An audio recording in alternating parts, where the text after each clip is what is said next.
Hare Hare Rama Rama Rama Hare Hare. We continue reading from Bhagavad Gita as it is, chapter 7, text 25.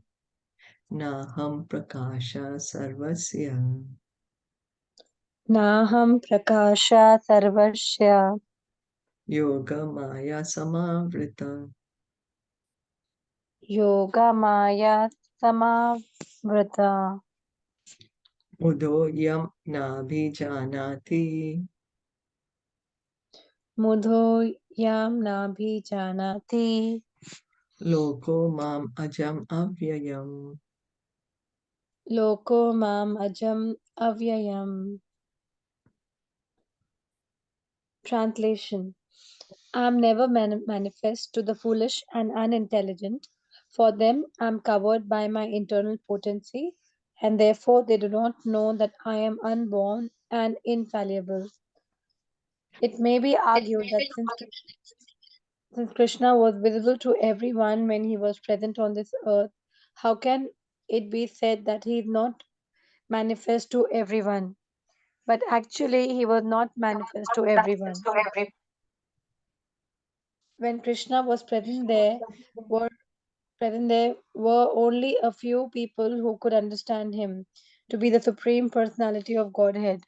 In the assembly of Kurus, when Shishupala spoke against Krishna being elected president of the assembly, Bhishma supported him and proclaimed him to be the supreme Lord. Similarly, the Pandavas and a few others knew that he was the supreme, but not everyone. He was not revealed to the non devotees and the common man. Therefore, in the Bhagavad Gita, Krishna says that but for his pure devotees, all men consider him to be like themselves. He was manifest only to his devotees as the reservoir of all pleasure, but to others, to unintelligent non devotees, he was covered by his internal potency. In the prayers of Kunti in the Srimad Bhagavatam, it is said that the Lord is covered by curtain of Yoga Maya, and thus ordinary people cannot understand him. This Yoga Maya curtain is also confirmed in the Isha Upanishad, in which the devotee prays Hiran Mayena Patrina Satyasyapi Titam Mukham Tatvat Pushan Aparnu Satya Dharmaya Drishtaye. O my Lord, you are the maintainer of the entire universe, and devotional service to you is the highest religious principle. Therefore, I pray that you will also maintain me. Your transcendental form is covered by the Yoga Maya. The Brahma Jyoti is the covering of the internal potency. May you kindly remove this glowing effulgence that impedes my seeing your Satchit Anand Vigraha, your eternal form of bliss and knowledge. The Supreme Personality of Godhead in this transcendental form of bliss and knowledge is covered by the internal potency of the Brahma Jyotir, and the less intelligent impersonalist cannot see the Supreme on this account.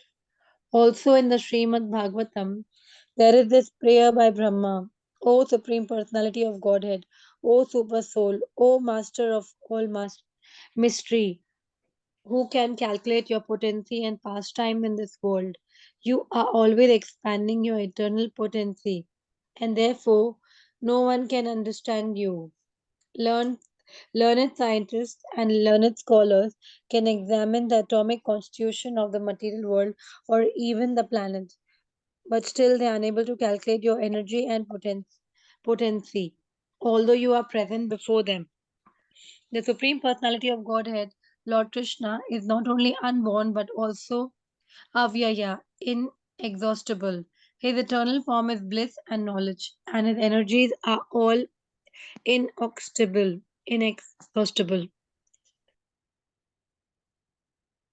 So Krishna is saying that he was speaking about the demigods, that we have material desires, so we are going to demigods, but this, the result we get, the benefit or the benediction that we get from demigods is temporary. It's going to end soon. And whoever worships him can go to the spiritual world, which is eternal. So when one approaches Krishna, when for anything, be it material desire also, if one approaches Krishna, one is glorious because Krishna will fulfill the desires and yet give us perfection. Bhagavatam says that. So then now Krishna goes on to say, I'm never manifest to the foolish and unintelligent. So then one may question that Krishna is there, no? He's standing in front of Arjuna speaking Bhagavad Gita. Or there's so many pastimes that we hear Krishna was personally there. Like here Prabhupada is mentioning the pastime, the Shishupal. This was when Rajasuya, Yudhishthir Maharaj did the Rajasuya Yagya. So they had to like glorify who's the most glorious personality there. And then it was suggested, Sadev, I think, said that it should be Lord Krishna because he's the Supreme Personality of Godhead. And Shishupal couldn't understand that, Krishna's position as the Supreme Lord, even though he was present, even though Krishna was present personally. Not many people could understand his position as the Supreme Lord. Like even the washerman, Kansa's dhobi, he didn't want to give the clothes to Krishna. He said, no, no, no, they belong to Krishna. They belong to Kansa. I can't give those to you. Because he couldn't understand Krishna's position as the Supreme Lord. So it's not easy to understand Krishna's position. It's only by devotional service that can one understand Krishna's position as the Supreme Lord. Even though people see him, hear about him, or proclaim that they know him, but actually it's very, very few know him. It was only the pure devotees who could understand that Krishna is the Supreme Lord. So Krishna says that only his pure devotees can understand him, but those who are unintelligent, Krishna covers. He covers himself by his internal potency, the Yogamaya potency. Internal potency is Yogamaya. And therefore they do not know that I'm unborn and infallible. Unborn, we'll say, oh, we celebrate Janmashtami every year. What is this? Unborn. Yeah, but that is his appearance. We are celebrating his appearance, not his birth. Krishna is infallible, never makes mistakes, never comes under illusion, never forgets his position, never comes under the control of Maya to forget his position or get a material body. No. So Krishna is appearing just like the sun appears in the morning, rises in the morning, sets in the west. It doesn't mean that in the evening when the sun sets, that the sun is no more. It's rising in another part of the world. Similarly, when Krishna appears or disappears, it's like this. He always exists. He only becomes manifest or unmanifest. And his leelas are happening eternally. He performs his leelas and it's going on even right now in some universe, some planet. It's going on. Actually, in every universe is pastimes go on eternally. So so Krishna can be understood by the devotees, pure devotees. Just by scholarship, one won't be able to understand Krishna. He reserves the right to be known. Same like us, no? If someone really wants to know about us, they are good friends of ours, then we reveal them our heart, isn't it? We tell them about ourselves. But if someone is not good to us, doesn't want to even believe that we exist, kind of like ignoring us, then we are not going to open our heart to them and tell them about us. So Krishna is the same. He reserves the right to be known by his devotees. So Prabhupada here is quoting, he's saying that even Kunti Maharani in Bhagavatam, her prayers to Krishna, she says that not people can't understand Krishna. Why? Because he's covered by this yoga maya, his internal potency. Krishna covers himself. So it's very difficult. Most of the people are not able to understand Krishna's position. It's only when we hear from the pure devotees can we be able to understand Krishna. Like Kunti Maharani says, that it's not that because he's born as the son of Vasudeva and Devaki, he's not the Supreme Lord. We may think that, oh, he was born as son, oh, Vasudeva and Devaki, then how can he be God? But he is. He is God, and he is appearing as the son of Vasudeva and Devaki. So also Prabhupada is mentioning the Sri Upanishad, mantra 15. So in this mantra, the devotee is also praying to remove this covering that is covering the vision of that is covering the devotee to see the Supreme Lord, to see Krishna. He wants this covering to be removed. He wants this Brahma, and he's saying, can we remove this glowing effulgence? What is this glowing effulgence? That's the Brahma Jyoti, the Brahman, the light. So the devotee is praying, kindly remove this light, this Brahman, because it is covering that I'm not able to see you. I'm not able to see your beautiful face, your beautiful form. Sometimes when it's really sunny, the sunshine is there, really blazing. The sun is blazing, sunshine is so much, we cannot see anything. We see is sunshine. We try to look up, we can't see the sun, we can't see anything, it's just the sunshine. So this is how the Brahman is there. So the devotee is saying, kindly remove this glaring effulgence, the glowing effulgence, so I can see your personal form. And the highest religious principle is devotional service to Krishna. That is the highest religious principle. Devotional service to Krishna.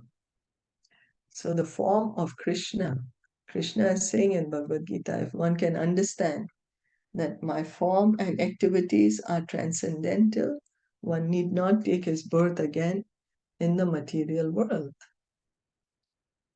Krishna is saying, just try to understand that my body is not material, it's transcendental. It's Satchid Ananda. And he's saying, when you understand that, you don't need to come to the material world. It's immediately liberation. Immediately can give up this world of birth and death.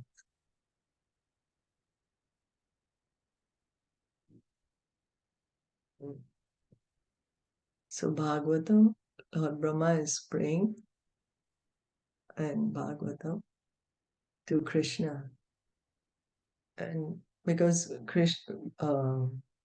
Brahmaji, he had tried to bewilder Krishna. He stole the cowherd boys, and he had stolen the calves.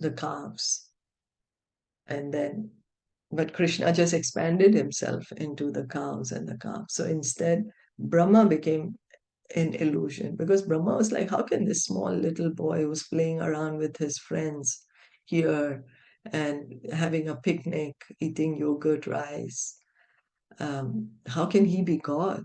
God is supposed to be like with opulence, with so many servants around him, people chanting prayers, Brahmanas doing the worship, all that should be going on. How can this be God? So Brahma wanted to test. He stole the cows and the calves and the cowherd boys. What did Krishna do? He expanded himself into as many cowherd boys and calves. And so Brahma himself got in illusion. He got bewildered. And that's when he started speaking these wonderful prayers. We say, who can calculate your potency? We say God is omnipotent, right? So sometimes Krishna just shows us a little bit of his potency. He's created this entire material world. This is his potency, his wonderful pastimes. Like he just expanded himself into the cowherd boys and the calves. Isn't that wonderful? Who can do that? So that's why Krishna is saying, you are the master of all mystery. You know, who can even understand what Krishna can or cannot do? It's nothing Krishna cannot do. Nothing. Anything, everything is possible for him. He's God. And we are trying to put limits. No, how can God do this? Why he can't do? He's God. No, he's unlimited. He's omnipotent. So he said, Brahmaji is saying that the scholars are trying to understand the atoms, to understand this material world, but they still cannot understand your energy. No way. You're not able to understand in full. How? Because Krishna is unlimited. He's unlimited. He has inconceivable potency. And this is how we can understand that Krishna, he has inconceivable potency. When we are saying omnipotent, inconceivable, we can not even imagine what he can do. And he can do those things. So Krishna is unborn. When he appears as son of Devaki and Vasudev, doesn't mean he's being born. No, Krishna always exists in his eternal transcendental form. And if we hear the pastime of how he appears in his Narayan form, four-armed form. He just comes in front of Devaki and Vasudeva in his four-armed form, wearing the helmet and holding the chakra and lotus, the mace, you know. What's the fourth? The lotus, the chakra, the mace, and the conch shell. So it's not an ordinary person. Krishna is God, and his form is Satchit Ananda. It's not material. Krishna's form is Satchit Ananda. Vedaham samatitani. Vedaham samititani tamatitani Vartamanani charjuna. vartamanani charjuna Bhavishyani cha bhutani. bhavishyani cha bhutani Mam tu vedana kaschana. mam tu vedana kaschana.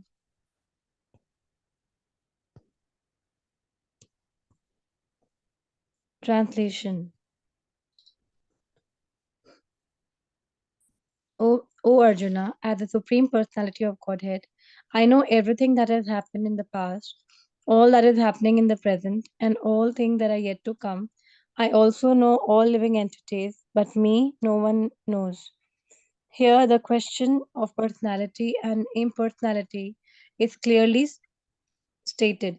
If Krishna, the form of the Supreme Personality of Godhead, were Maya material, as the impersonalists consider him to be, then like the living entity, he would change his body and forget everything about his past life.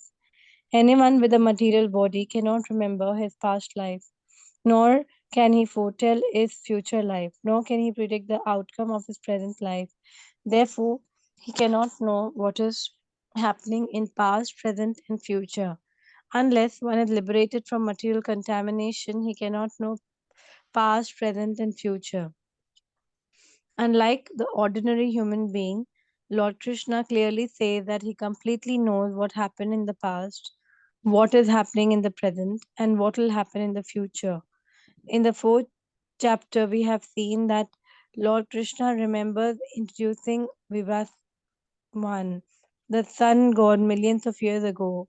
Krishna knows every living entity because he is situated in every living being's heart as a super soul.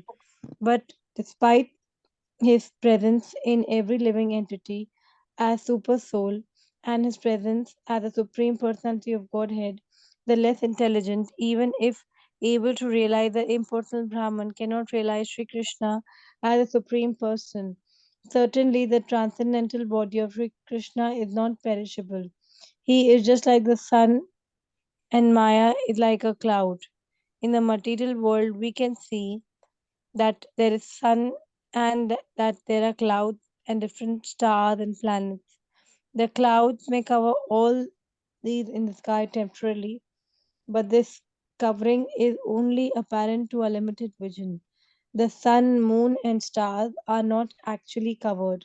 Similarly, Maya cannot cover the Supreme Lord. By his eternal potency, he is not manifest to the less intelligent class of men, as it stated in the third verse of this chapter. Out of millions and millions of men, some try to become perfect in this human form of life, and out of thousands and thousands of such perfected men, hardly one can understand what Lord Krishna is. Even if one is perfected by realization of impersonal Brahman or localized Paramatma, he cannot possibly understand the Supreme Personality of Godhead, Sri Krishna, without being in Krishna consciousness.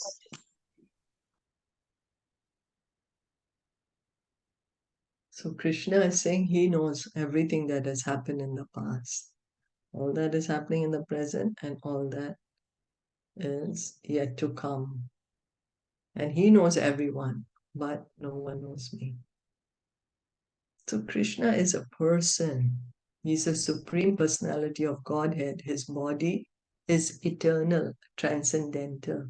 He does not change his body. You know, when we die, we leave this body behind and we take up another body. And when we do that, we forget everything about our past life. We don't remember what body we were in the past life. Nor can we know what body we are going to take up in the next life. We don't know. But Krishna, he never changes his body. He's infallible. Krishna is infallible. So people think that Krishna also dies, he also gives up his body. No, Krishna's body is transcendental. He never gives up. He does not have a material body that he has to give it up. There's no difference between Krishna's soul and his body. So he knows everything from the beginning. Past, present, future, he knows everything. There's a difference between Krishna and us.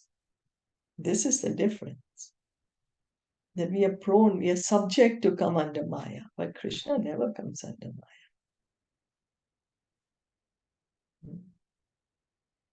So then, Krishna in the fourth chapter, Prabhupada is quoting in the fourth chapter, Krishna says that I spoke this science to Vivaswan, the sun god. And then Vivaswan gave it to Manu, Manu gave it to Ikshvaku. So then Arjuna tells him that, oh, how you are just my age, how you gave it millions of years ago, sun god. So Krishna tells him, you have forgotten, but I remember. You were there also, but you have forgotten, but I remember. So Krishna, he never forgets. That's his position. And who's the Paramatma in our heart? It's Krishna. Krishna is the Paramatma in our heart. So of course he knows each and every one of us. He knows our thoughts, he knows our desires. That's how he facilitates our desires. Each and every living entities in the heart of the human being, the heart of the demigods, in the heart of the dogs, the animals, the cows, the birds, the fish, the insects, the reptiles, the trees, all living entities. So Krishna is compared to the sun, and Maya is like the cloud. What we can see is that when it's a cloudy day, for example, here it's a cloudy day today, so we are not able to see the sun. The clouds are covering the sky, not able to see the sun. So then, does it mean the sun does not exist, or the cloud has covered the sun? No, the cloud has covered our vision of the sun. It's not that the cloud is covering the sun. The cloud cannot cover the sun. It's not possible for the cloud to cover the sun. But what it does, it covers our vision of the sun. Similarly, Maya, illusion, she can never cover Krishna. Krishna never comes under the control of Maya. He never takes a material body, never forgets. What Maya does is she covers our vision of Krishna. This is what she does. And just like a cloud can never cover the sun, sun is much greater than the cloud. Similarly, Maya, she can never cover Krishna. Krishna is much greater than Maya. Maya is just one of his energy, his separated energy.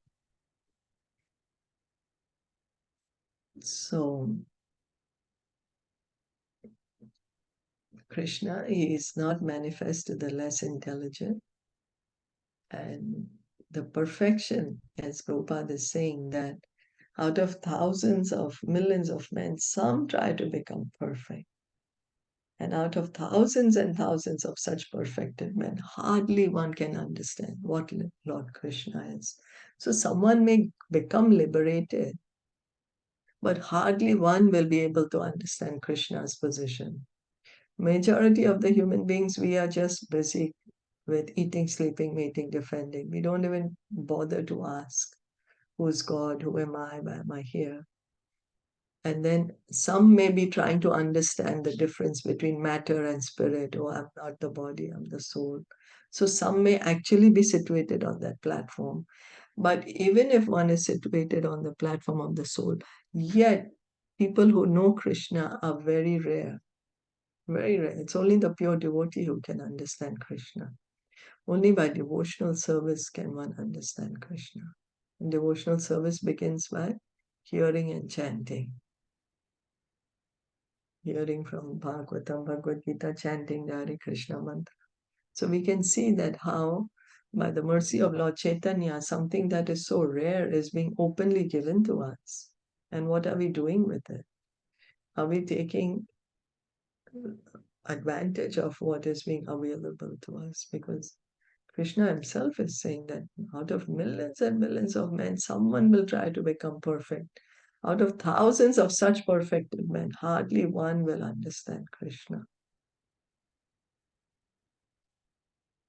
So if we can take up the hearing and chanting, hearing about Krishna's glories, chanting his holy name, it is for our perfection. We will be able to get perfected. We can get liberated. We can go back home, back to Godhead. We can be situated in our original position as spirit souls. Any questions or comments?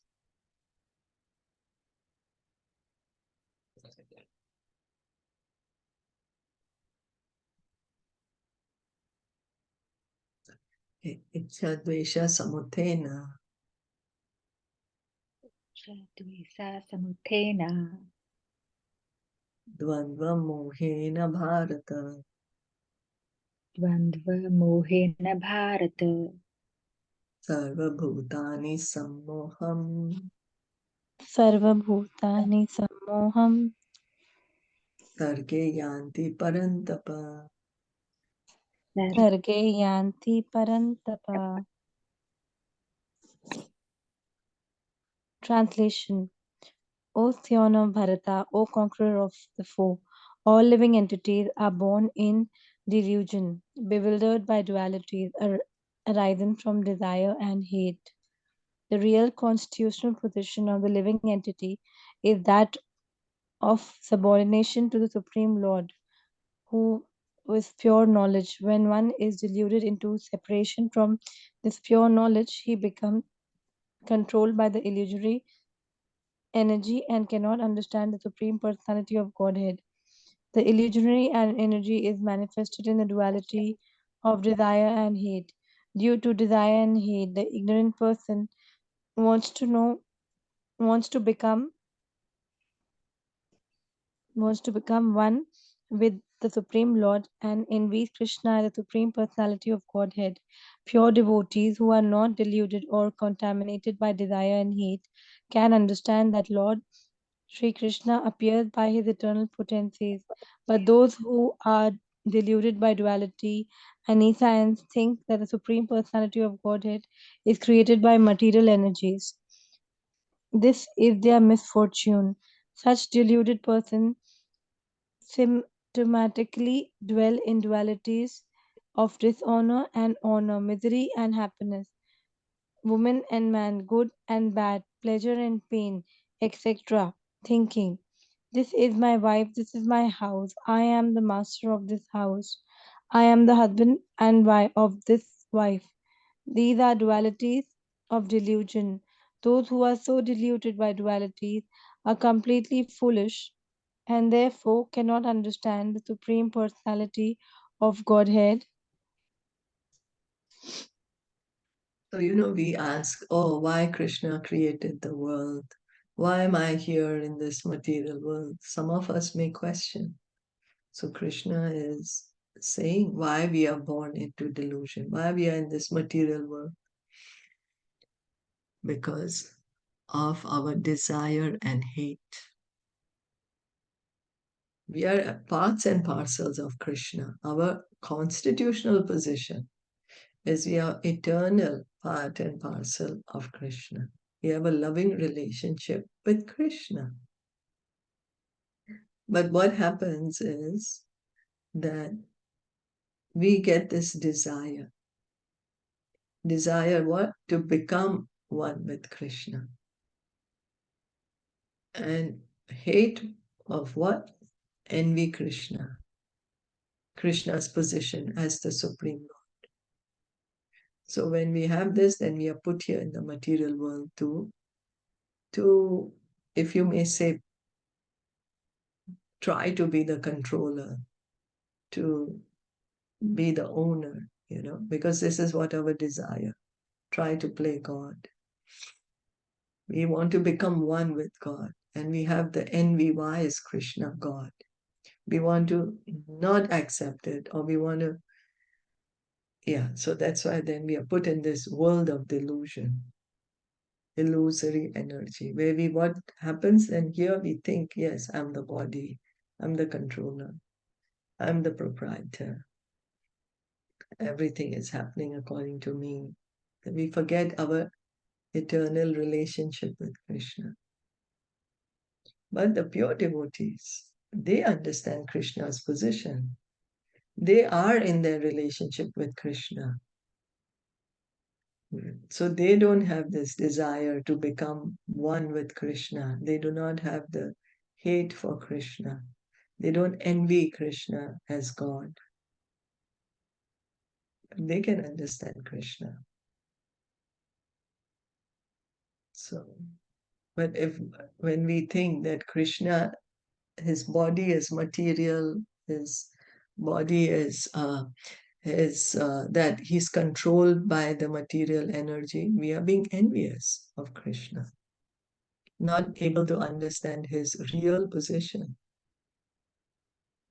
We are just in this delusion, no? We have all these upadhis, I'm a man or a woman, I'm this one's husband or this one's wife, I belong to this community, this country, this nation, this society. We are deluded by all these things, but actually we are spirit souls, part and parcel of Krishna.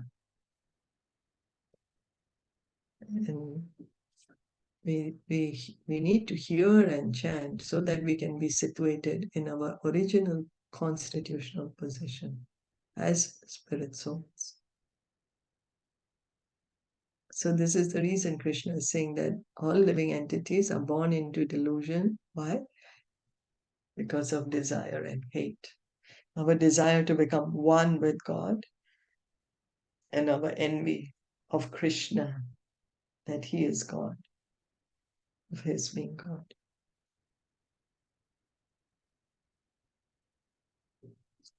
So then going on. Yesham tva antagatam papam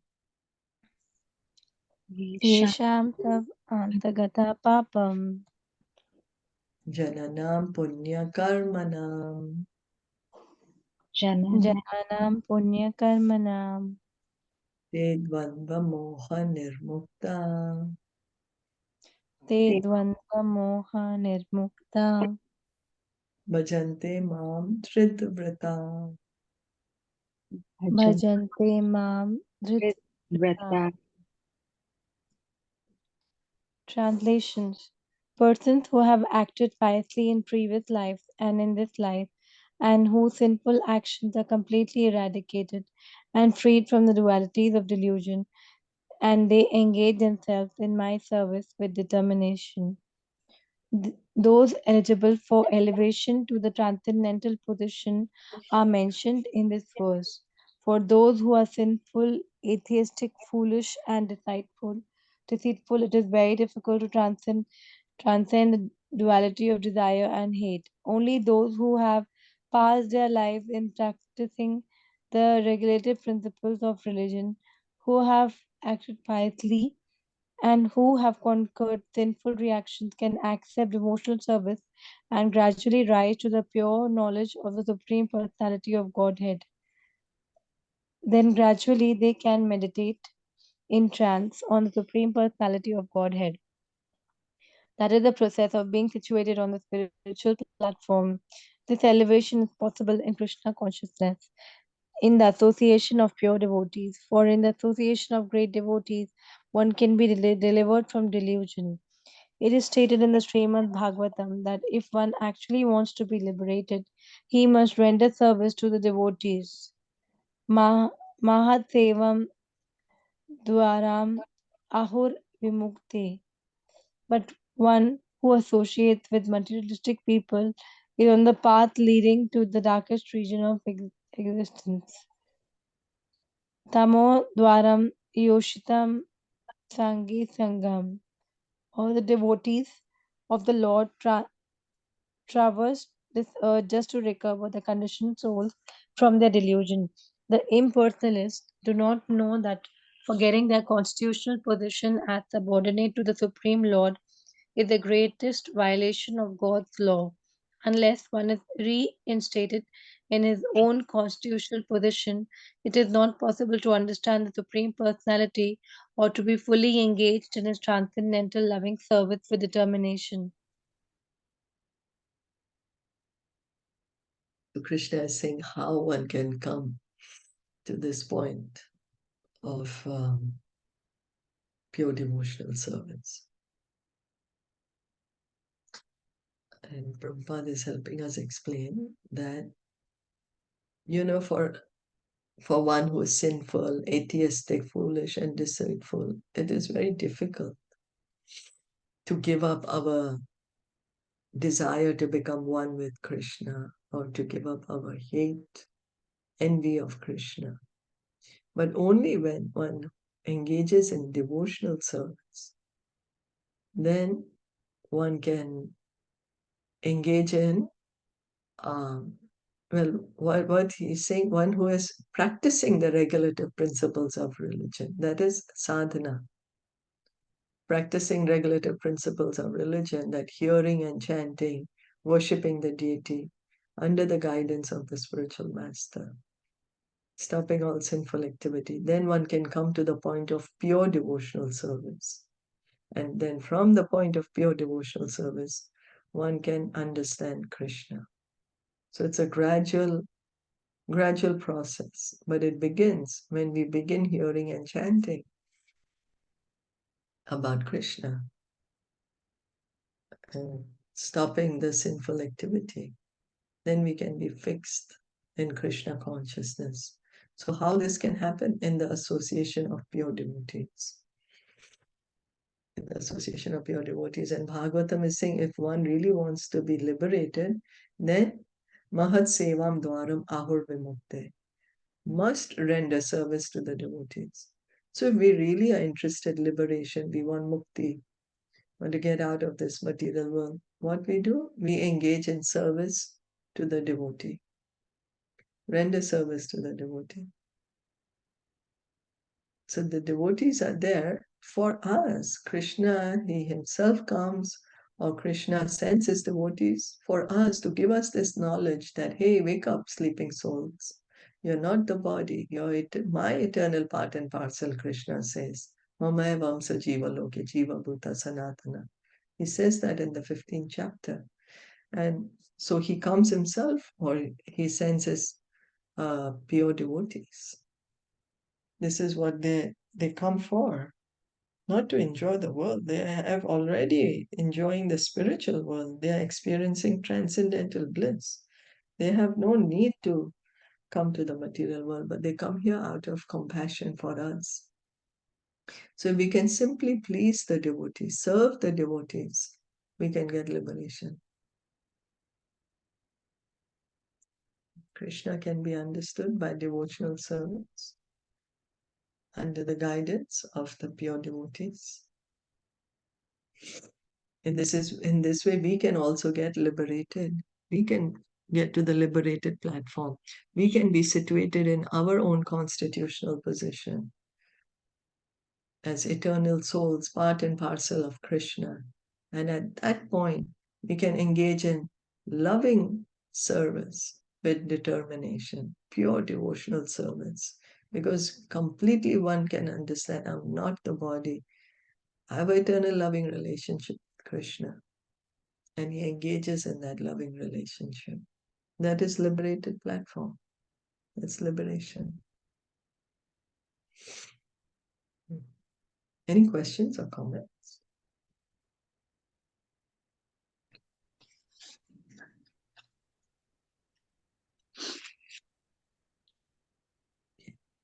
Jara Marana Mokshaya. Jara Marana Mokshaya Mam Ashritya Yatantiye. Mam Ashritaya Yatantiye Te Brahma Tad Vidu Kritsnam. Te Brahma Tat Vidhu Krishnam Adhyatmam Karma Chakhilam. Adhyatmam Karma Chakhilam. Translation. Intelligent persons who are endeavoring for liberation from old age and death take refuge in me in devotional service. They are actually Brahman because they entirely know everything about transcendental activities. Birth, death, old age, and diseases affect this material body, but not the spiritual body. There is no birth, death, old age, and disease for the spiritual body. So, one who attains the spiritual body becomes one of the associates of the Supreme Personality of Godhead and engages in internal devotional service is really liberated. Aham Brahmashmi. I am spirit. It is said that one should understand that he is Brahman, spirit, soul. This Brahman conception of life is also in devotional service as described in this verse. The pure devotees are transcendentally situated on the Brahman platform and they know everything about transcendental activities. Four kinds of impure devotees who engage themselves in the transcendental service of the Lord achieve their respective goals and by the grace of the Supreme Lord when they are fully Krishna conscious. They actually enjoy spiritual association with the Supreme Lord. But those who are worshippers of demigods never reach the Supreme Lord in his supreme planet. Even the less intelligent Brahman realized persons cannot reach the supreme planet of Krishna known as Goloka Vrindavana. Only persons who perform activities in Krishna consciousness Mam Ashritya are actually entitled to be called Brahman because they are actually endeavoring to reach the Krishna planet. Such persons have no misgivings about Krishna, and thus they are factually Brahman. Those who are engaged in worshipping the form or arka of the Lord, or who are engaged in meditation on the Lord simply for liberation from material bondage, also know by the grace of the Lord the purports of Brahman, Adi, Bhuta, etc., as explained by the Lord in the next chapter.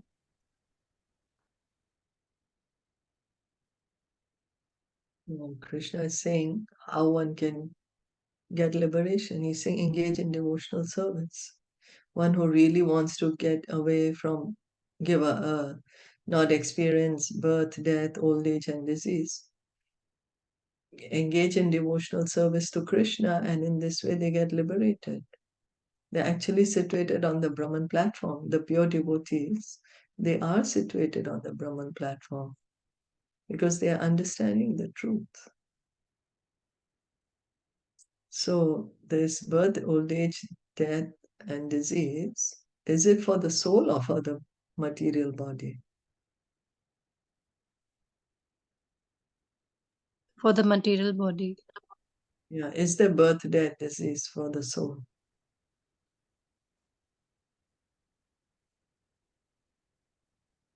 Sorry? Is there birth, death, disease, and old No, age for the soul? no, Yeah. no.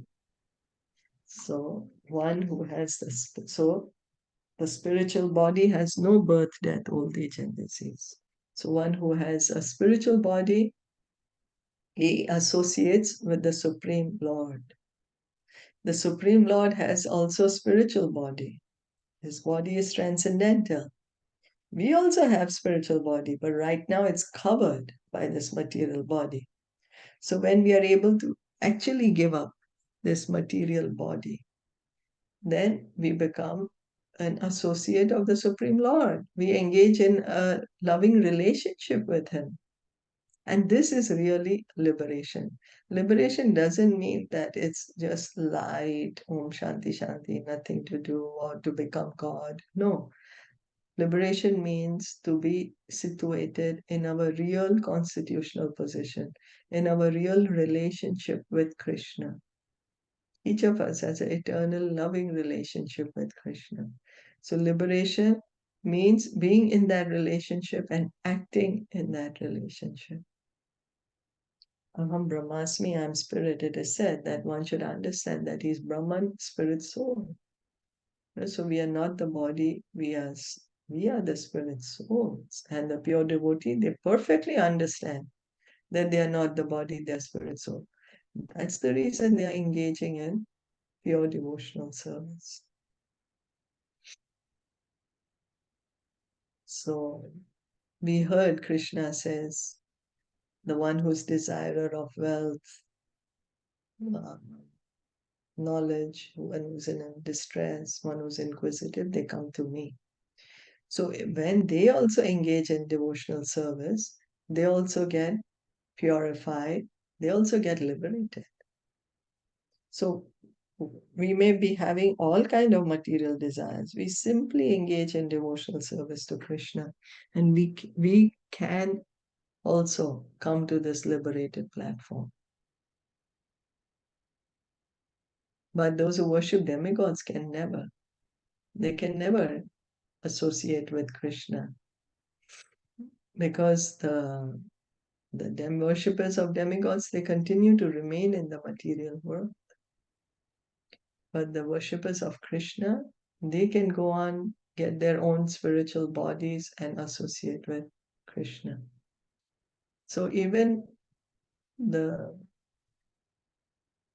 persons who have realized Brahman, understood that there is this, these are the Brahmavadis, that God is much greater than me. They've understood that. They've understood I'm not God, but God is greater than me. But they've not understood that God is a person. They're only able to understand God as light. Brahman realized. Even they cannot go to Golok Vrindavan. Why? Because not engaged in devotional service, don't know about Krishna. So it's only the pure devotee actually who can be called Brahman, because they understand I am spirit soul, and I have a relationship with the supreme spirit, that is Krishna. Krishna is a person. Brahman is a platform.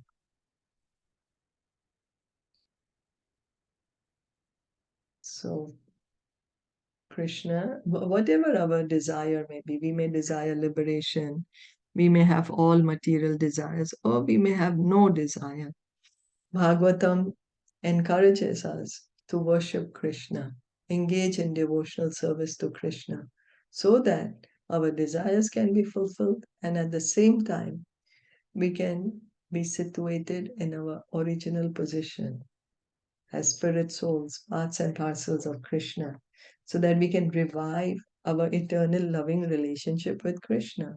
Each of us has an eternal loving relationship with Krishna, which we have forgotten, and that can be revived by devotional service, which begins by hearing and chanting. Are there any questions or comments? No. Then let's stop here for today. We won't start. Oh, there's this last one only here. Do you all want to finish? But it might go a little over time. Or we'll read it on Monday. I'm okay. Yeah, we can go if it ahead. goes, Yeah. if it goes a bit over, Yeah. all right. Okay. Sadi bhutadhi daivam mam. Sadi bhuta Daivam daivam Adi yagyam cha ye vidu. Sadi yajnam cha ye vidu Prayana kale pichamam. prayana kale pichamam De vidur yukta chetasa. Te Vidu te vidur yukta chetasa. Translation: those in full consciousness of me, who know me, the Supreme Lord, to be the governing principle of the material manifestation of the demigods and of all methods of sacrifice, can understand and know me, the Supreme Personality of Godhead, even at the time of death. Persons acting in Krishna consciousness are never deviated from the path of entirely understanding the Supreme Personality of Godhead. In the transcendental association of Krishna consciousness, one can understand how the Supreme Lord is the governing principle of the material manifestation and even of the demigods. Gradually, by such transcendental association, one becomes convinced of the Supreme Personality of Godhead, and at the time of death, such a Krishna conscious person can never forget Krishna. Naturally, he is thus promoted to the planet of the Supreme Lord, Goloka Vrindavana. This seventh chapter particularly explains how one can become a fully Krishna conscious person. The beginning of Krishna consciousness is associations of persons who are Krishna conscious. Such association is spiritual and puts one directly in touch with the Supreme Lord, and by His grace, one can understand Krishna to be the Supreme Personality of Godhead. At the same time, one can really understand the constitutional position of the living entity and how the living entity forgets Krishna and becomes entangled in material activities. By gradual development of Krishna consciousness in good association, the living entity can understand that due to forgetfulness of Krishna, he has become conditioned by the laws of material nature. He can also understand that this human form of life is an opportunity to regain Krishna consciousness and that it should be fully utilized to attain the causeless mercy of the Supreme Lord. Many subjects have been discussed in this chapter. The man in distress, the inquisitive man, the man in want of material necessities, knowledge of Brahman, knowledge of Paramatma, liberation from birth, death, and diseases, and worship of the Supreme Lord. However, he who is actually elevated in Krishna consciousness does not care for the different processes. He simply directly engages himself in activities of Krishna consciousness and thereby factually attains his constitutional position as an eternal servitor of Lord Krishna. In such a situation, he takes pleasure in hearing and glorifying the Supreme Lord in pure devotional service. He is convinced that by his doing so, all his objectives will be fulfilled. This determined faith is called Dridha Vrata, and it is the beginning of Bhakti Yoga or transcendental loving service. That is the verdict of all scriptures. The seventh chapter of the Bhagavad Gita is the substance of that conviction. Thus end the Bhakti Vedanta purpose of the seventh chapter of the Srimad Bhagavad Gita in the matter of knowledge of the Absolute. Krishna is clearly saying here that I am the Supreme Personality of Godhead. And if one can understand that, one understands that Krishna is the Supreme Lord, that he's the master of the material world, of the demigods, all the sacrifices are for him. And one who can understand him, even if one is situated like this at the time of death, then he can get perfection, can go back home, back to Godhead.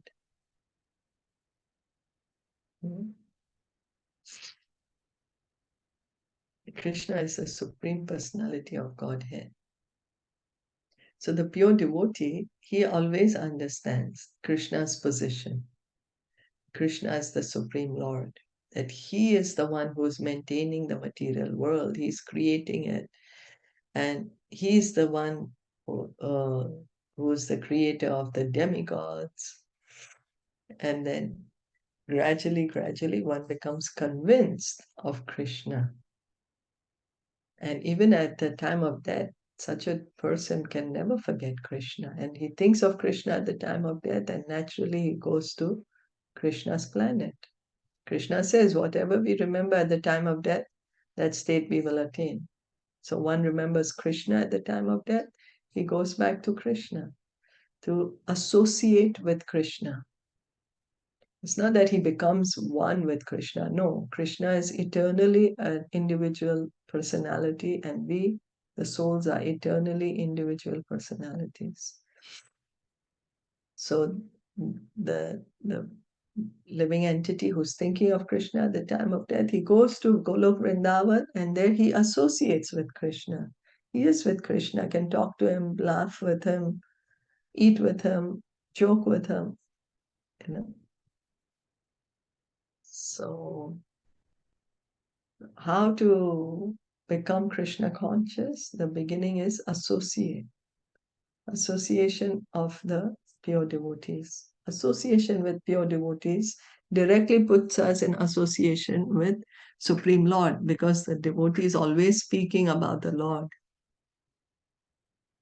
He's always hearing about the Lord, speaking of the Lord. So if one associates with the pure devotee, he will also be hearing and speaking about the Lord. So hearing and speaking about the Lord is being in touch with the Lord. So gradually, one will then able to understand that, oh, I'm eternal part and parcel of Krishna. I have an eternal loving relationship with Krishna. So, and he will be able to understand, oh, all my suffering is due to my forgetfulness of Krishna. And because of my forgetfulness of Krishna, I'm here in this material world, inside this material body, being conditioned by these laws of material nature, and will also be able to understand, oh, it is in this human life, this human body, I have this opportunity to revive my Krishna consciousness. You know, one can come to this platform, and that one will be able to understand that, oh, I should use this body, use this opportunity to revive my Krishna consciousness, to be situated in my relationship with Krishna, to attain the causeless mercy of the Supreme Lord. We can see by association of pure devotees how we can be situated in our original constitutional position. So hearing and chanting in the association of devotees, worshipping Krishna. The devotee is always worshipping Krishna, Krishna's deity. So by association, we will be able to understand, oh, all my suffering is because of my forgetfulness of Krishna. I have eternal loving relationship with Krishna. So let me be situated in that relationship. This life, this human body is given to us for this purpose. It is given to us so that we can revive our relationship with Krishna. You know, like somebody is in the government, working in the government, they are given certain perks. They will be given, say, a car or a bungalow, or, you know, whatever, so that they can do their duty properly.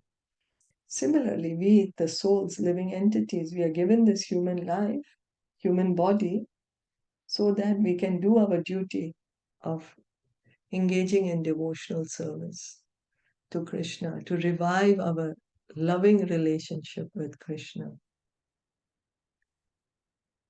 So Prabhupada is saying in this chapter, we discussed that how different kinds of people come to Krishna, the man in distress, the inquisitive, the one who wants money, or one who has a knowledge, maybe knowledge of Brahman, knowledge of Paramatma, wants liberation from birth, death, and worship of the Supreme Lord. So, but one who is a pure devotee, what does he do? He engages himself in devotional service. His only mood, his only consciousness is, let me act to please Krishna. Because he is understood, I have eternal part and parcel of Krishna.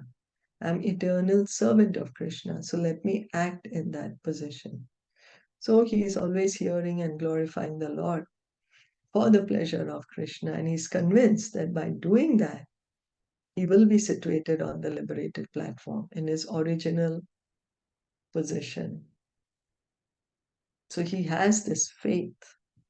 He has this faith that I simply engage in bhakti yoga.